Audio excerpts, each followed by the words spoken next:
Thank you. And it's a good point to come after you because I was thinking, and this is how I see it. When I joined Stanbic, I started feeling the pressure of managing the capital of the trader, managing the capital of the waiter that served you water today, managing the capital of the security man that helped you park. And one thing I learned from them, they are very faithful. They show up when it's raining, and they contribute at the end of the month, even though it's not enough. So when the cash comes to me and I'm to allocate, I ask, the macros is good. But how many times will they go to the hospital and be asked, bring somebody to take the folder from room 1 to room 2, and then another person says, we need to carry you, you can't walk, we need you there. All of us have had the experience of Kolebu. We've had the experience of Konfanoche. We've had the experience of our polyclinics. If you were fainting today as a trustee, and I asked you this question, I want to take you to University of Ghana Medical Center, and I want to take you to Kolebu Teaching Hospital. Choose and faint. Which one would you comfortably faint?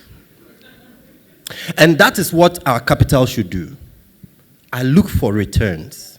I manage their capital. Returns is that important to me. But beyond that, I ask the macro question. When they are old, do they have to fly out to get good quality health care? Or can they find that health care in the business that we are supporting today?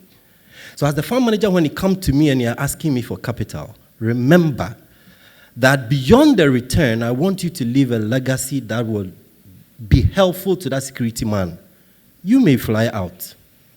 You may call somebody to take you out.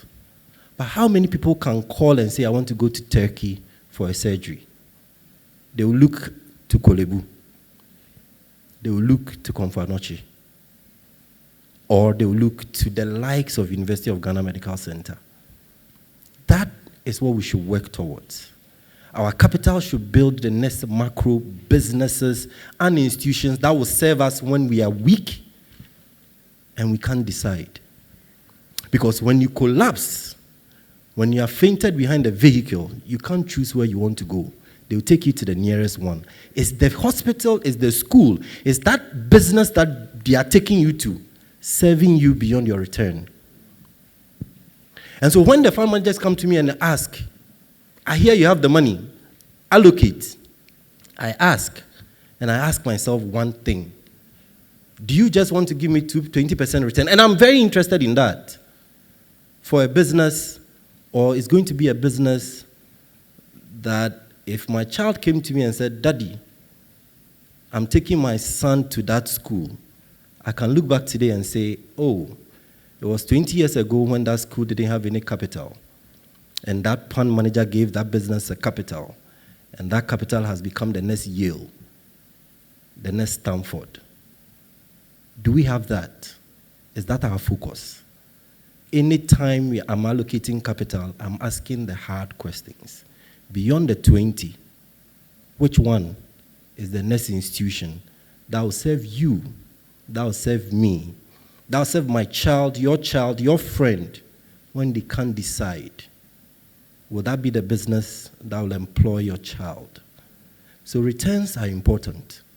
But I believe that let's look beyond just the return and look at building this country, because real capital must back real assets that will serve us when we are weak. Thank you. Wow.